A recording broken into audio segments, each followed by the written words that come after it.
Wow. Hi, Lisa. How are Hey. you today? I am very good. Wonderful. How are you? Good. You look fabulous. I like your new look. Oh, thank you. Yeah, I just it's a nice summer blouse I've got on. It's warm outside and I just thought it would be more fun and more comfortable to have a Yeah, I like it. so I like the whole look. It's really nice. Yeah. you. Thank you for that. Okay. So yeah, Oh, what's the topic? $1 million lesson in selling. Okay. Day Oh, 74. wow. Wow, I like that. Okay. Okay, $1 million. Here I come. Yeah, I've been thinking about winning the lottery. It's been on my mind. Well, manifestation maven, do your thing. Mm, I would have to buy a ticket though. That's true.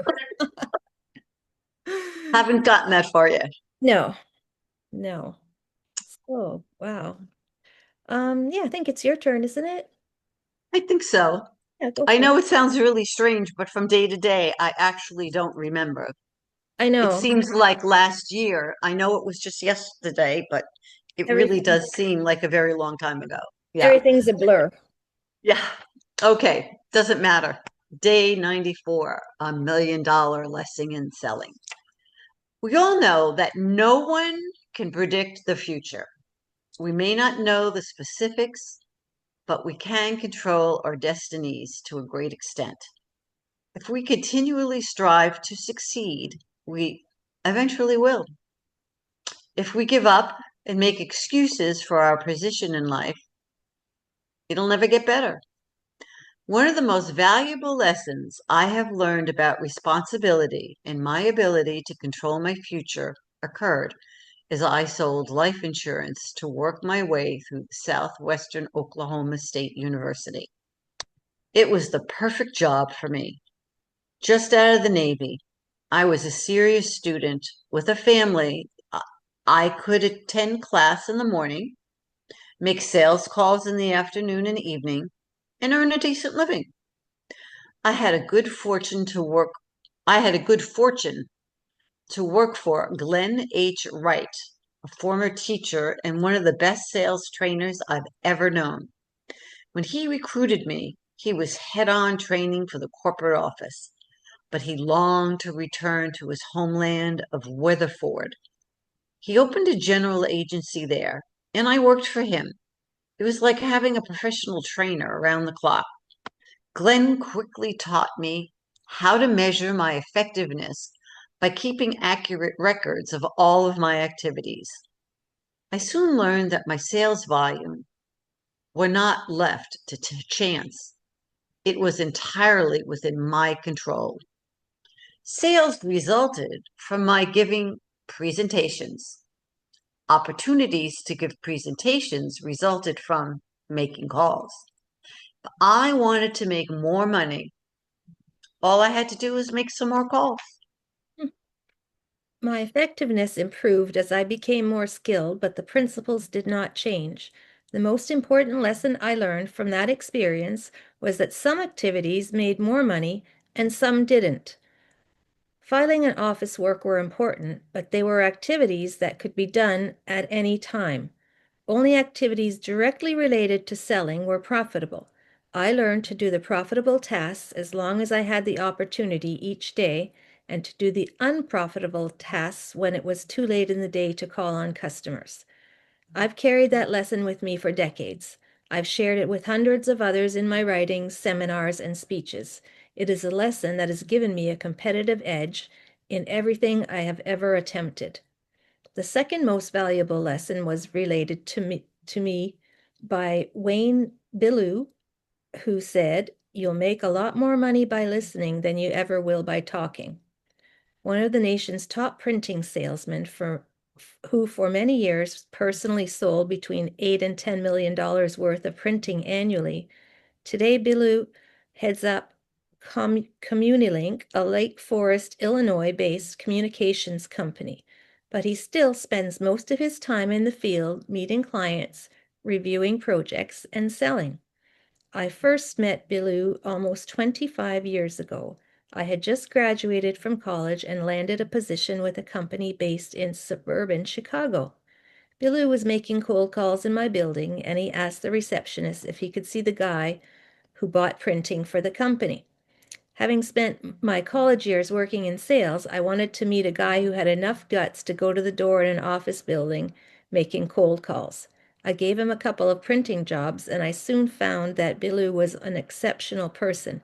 He always delivered what he promised, on time and budget, and his service was extraordinary.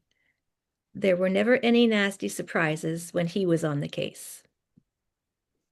And over the years, sometimes I've done business with Bullet and sometimes not, depending on the situation. But he has always stayed in touch. Billet is a quintessential salesperson. He loves selling, and he has been enormously successful at it. His secret of success is simple. He merely provides quality products at a good value, backed up by outstanding service. While those attributes are not at all hard to understand, they are incredibly difficult to put into practice. Delivering on the promises of quality, value, and service that everyone talks about these days requires good management from the top of the organization to the bottom. It always requires listening, something that Billet is very good at. He not only listens to what is being said, he also listens carefully to what has been omitted. He'd had a lot of money over the years by figuring out what his clients worry about most, then making himself part of the solution. You can do the same when you learn to really listen to what is being said and not said. Positive action steps. Do profitable tasks as long as you have the time. You can attend to details later.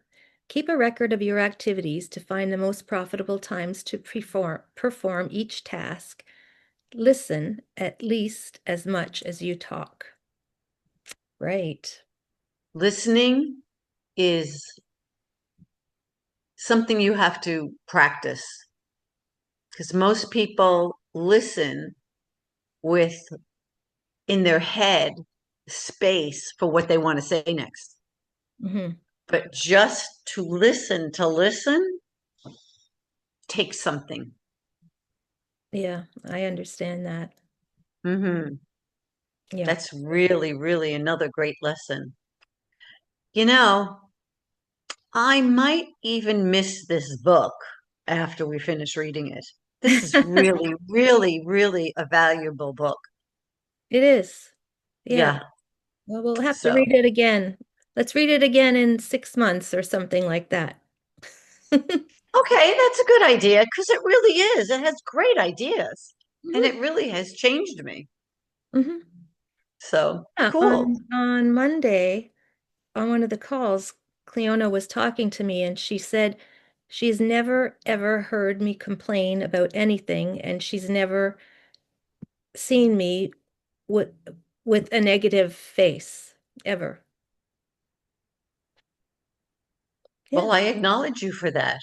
There's not a lot of people that somebody could say that to. I mean, everybody gets grumpy. I'm sure you get grumpy, but just not in Cleona's space. I mean, you're a human being. Yeah, but Everybody gets grumpy. I don't get grumpy. I'm Well, always I've never seen you grumpy, but I'm always happy.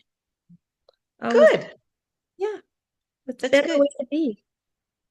It's true. It's true. But I'm sure if you stub your toe, Ooh, you might get grumpy. yeah, okay. And when fell and get your hip replaced, I bet there were moments of grumpiness. You're a human being. However, I do acknowledge you for being very positive all the time that you're with me. Okay, thank you very much. You're welcome.